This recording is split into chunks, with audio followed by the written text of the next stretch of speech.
Hiya, it's me, Galen. Galen's got Parkinson's. My plan today was to talk about why we love wargaming. And I never script these things because I want it to be sort of, just like we're talking as mates. And I don't script when I'm having a war game or meeting my pals in the pub. I don't script it. I just do this a lot and ramble and pull faces. So that's what I wanted to do, right? And I thought, why do we love wargaming? That's a doddle. The idea is it's a preamble to the sort of next 3 weeks, because what I'm going to do for the next 3 weeks, leading up towards the end of October, is look at very specifically early games, 1970s, the history of games, where they come from, the oldest war games, what I've got as an old war game that I play. So it's sort of 1979 is going to virtually be the cut-off for the next few videos. And I thought there'd be a good way of introducing it. Why do I love wargaming? Why do we love wargaming? And as I was sort of thinking about it, just setting up, I began to think, well, actually, it's not a universal thing, is it? However many people ever end up watching this in the dim and distant future, I'm guessing we all have different reasons why we love wargaming. So why we love wargaming is a bit of a misnomer. But why do I love wargaming? That I can talk about. But then I thought, actually, I was walking the dog, and as I walked the dog, I was thinking, just trying to think to myself, why do you love wargaming? You do, but why do you love it? And I thought, I don't know. It's really hard to quantify. So I'll tell you a really weird thought I've been having as I get older. You're going to have to forgive me for this, because it's weird. I know this is weird, but the one thing that I worry about being dead, that's gone dark, hasn't it? Is there'll be no wargaming. I can't, and nobody's ever said to me in heaven you can play war games forever. That'd be great. That'd be my idea of heaven. Just you're in a big room, as big a room as you want, with a great big table, every figure you can ever imagine. And you just play war games all day, every day, with your mates. It'd be great. And people you've not even met yet. Have HULs round for a game. Bill Lamming. I don't know. I fancy a game like it'd be grand. Napoleon. We have a Napoleonic game. You'll be the British. Be like that, wouldn't it? I could get Nelson to play a game where he was the 8th Army in the desert. There you go. You were all right at sea. See how you are there in the sand dunes. I think, I know. When I die, that's going to be the end of me wargaming. Oh, pooh. That's a real bummer. That's tragic. So, anyway, I don't know if I meant to go down that road. That's just a thought. Yeah. Oh. Maybe I could be buried with some grave goods, an English Civil War regiment or two, some dice and a tape measure. I've always loved imaginative things from being little. I always had imaginary worlds. I made up imaginary newspapers. My soldiers were always in an imaginary country. A lot of the time, certainly from 1966, Christmas Day 1966, we got action men, me and my brother. And from that moment, we started off with our beds were boats. And we sailed around the house, exploring. And every room we mapped crudely. Covered in hairs. Oh yeah, I've got a dog. And they became little countries that we explored on this map. And we did that for years. My cowboys, I had a shelf in my bedroom and I put my Timpo buildings on it. But it was imaginative. It wasn't like proper Wild West cowboys. At Christmas Day, Christmas Eve, I had a Father Christmas Christmas cake ornament. And Christmas Eve night when I went to bed, I used to put him on the roof of the little timber houses so we could give them all Christmas presents. I know, you're feeling a lot less, you're feeling bad about me now, aren't you? I know. Please have similar experiences and comment, because I'm looking like a complete loon here. Oh, raving idiot. But I've always liked that imagination bit. That's always fired me. I've always been excited by that. If I'm reading a book, I read 2 chapters and then I think, I want to write my own book. I don't want to read their book. Or I'll look at a map. I think, oh, I could make a map. I could make a nice map. So I'll go off and make my own map. And I flit my head. It bounces around. So I'm not one of those gamers. I know gamers who, fair play to them, good luck to them, who play a game. They do Napoleonic, and they do World War II, and they have a set of rules they follow. Bolt action was my favourite game. Blah blah blah blah blah. I'm not like that. I can play bolt action in the morning, and I can play Wargames Research Group in the afternoon. I can play Ancients 1 minute. I can switch instantly to American Civil War, and I've got troops from all manner of games. I've got lots of stuff because my mind doesn't focus. I can't do Japanese Test of Honor forever. I can play a game or 2, but I get fed up. I need to go and do something else. And even things that really excite me, like fantasy, not to the extent that I can do it all the time. Sci-fi, I enjoy it, but I've got about 8 different campaigns going on, World War I aircraft, and I've got all the squadrons written out and all the pilots, and I keep records of how many missions they've been on and kills and all their adventures. And I do it with everything. So so that side of wargaming has always appealed to me, that imaginative side. But I'm also, as a historian, I like research. So I like researching if you look back at some of these videos, me and my mate were at the club and we had an idea for a sort of piratey skirmish game set in 1680 India, early East India Company, Dutch United India Company, Mughals and so on, using Donnybrook rules, which we didn't know we were going to use at the time. But go back and watch the videos, you'll see about this. So we're always bouncing around and finding things. My mate brought Test of Honor a few years ago. I'd never seen it.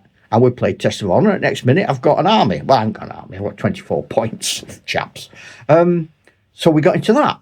A few things I've never got into. I've never really got into Ancients. I've got an Ancient army, 300 scale, but I've never found rules I like. And I've got a 6mm Persians and Macedonians. But again, I can't find rules that I'm happy with for 6mm. The Rangers seem weird. I'm not happy with that. So I've got them, but I don't really get excited about it. So I suppose Dark Ages, English Civil War, they really float my boat. But I'll play anything. Board games, card games, any sort of game. I don't care. But I love the flexibility of all these things. I love looking at pictures of great figures. In the Donnybrook rulebook has got fantastic pictures in it. It's almost like a graphic novel in places. If you get Wargames Illustrated or AN Other magazine, wherever you get, or go to a show and I can sit for 2 or 3 hours just looking at somebody else's game. I find it so wonderful. Everything about this hobby is awesome. I can't really paint now because of the shaky hands and the Parkinson's, but I used to love painting. I used to work for a company that was partly my job, painting figures for people. And I loved it. and I enjoyed it. And I enjoyed the ones where you had to research it because they wanted something specific, or the ones where they left you to your own devices, like the Dark Ages, for example. Which brings me to a point on the BBC, and it's at the moment now, when I'm filming this in 1925, I nearly said. In 2025, it's on the telly now. It's just started. King and Conqueror, about William the Conqueror and Harold Godwinson. Why are they all looking so gloomy? And they're all in blue and grey and brown and drab. I used to be a reenactor. I used to be in a reenacting society called Regia Anglorum. And you saw us on the field, and everything had to be approved. It wasn't some fly-by-night Herberts with vivid colours. Okay, they got muddy, but they were blues and reds, yellows, gorgeous colours. I mean, even the greys were vibrant. And those guys, like Harold, he's meant to be a king. That's sort of, even when he's Earl, he's an Earl. He's always covered in mud. Don't they ever wash? What's the matter with him? So, I digress. My Dark Age army is not all dark and gloomy. It's very bright and colourful. As is right and proper. The baddies, they're a bit gloomy, but they're meant to be, because they look more forbidding and ferocious. The sea people coming across in their smelly boats. If they've been at sea for a fortnight, haven't they, rowing? They haven't got time to freshen up. They need to run and bash somebody. Quick. Well, the blood, when I'm up. Sharp reference. Obadiah. Yeah, so you've got all that, haven't you? You've got the research, you've got the painting, you've got the fantasy. If you're into some sci-fi franchise, Star Wars, Star Trek, you can build that world. People who do Warhammer, they get the codexes and they've got all that information and knowledge. I've found recently, like ChatGTP, and because I've set my sci-fi game 5 parsecs, because I've got squats, but the world's changed, so I set it, instead of 40,000 AD like Warhammer, I've gone to 41,000, so I'm 1,000 years after. And I was looking at things like, I've been watching that sort of Enterprise, that Star Trek thing with that John Archer, like the first king, God, captain of the Enterprise with T'Pol, and they go scuttle off, and they're worried about their transporters in case they scramble their heads. And we've been playing a game at a club called Core Space, and on there you have a transporter, and you, in an emergency, and you throw a random D6, and all sorts of nasty things can happen to you. You can materialise like a pound of mince with an ear roll on top, or you can be you. Or I did it. I've only done it once, and I got back, but I swapped bodies with a female crew member. That was a shock. So transporters don't seem to be like in vogue in 40,000.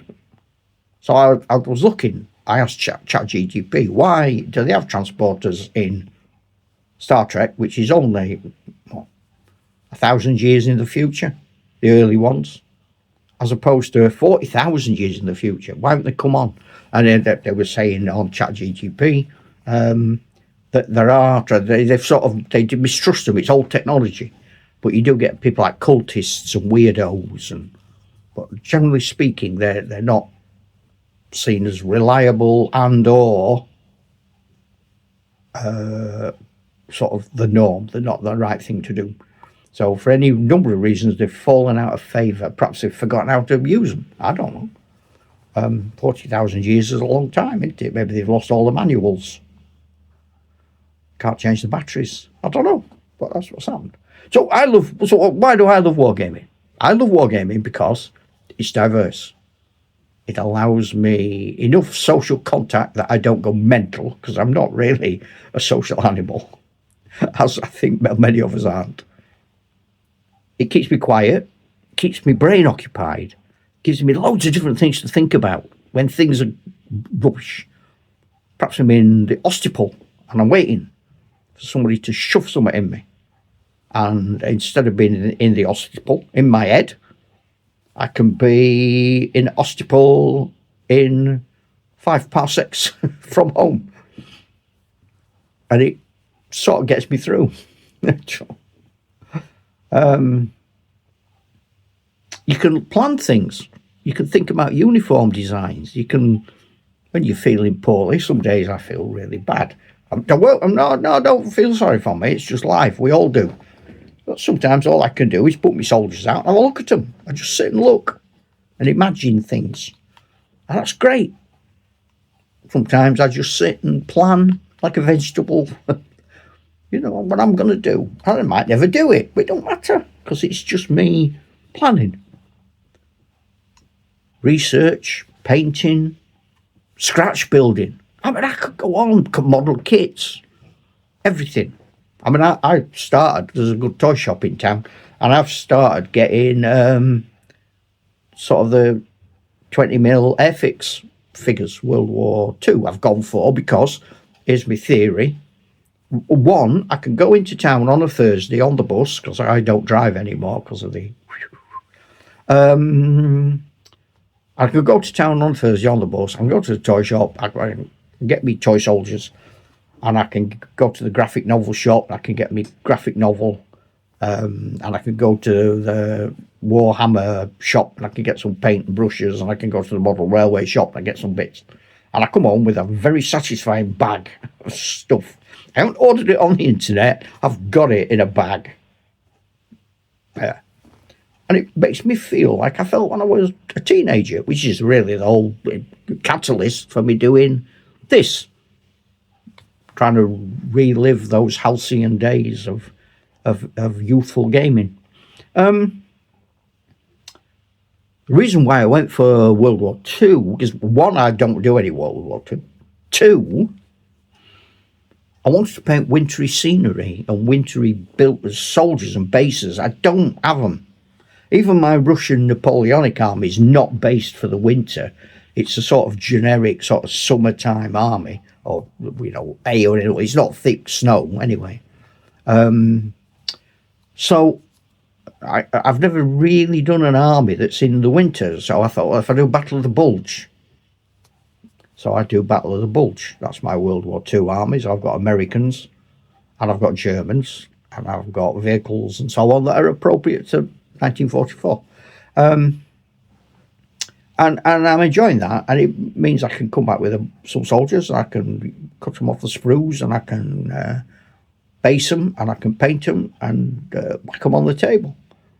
And over time, I've come up with quite a nice, large army, certainly. And I'm using rapid fire, so I'm using the rapid fire army lists. Well, that's another thing, you see, army lists, can't you? You can sort of look at armies, build up armies. You can... in Test of Honor, you can work out your points of armies.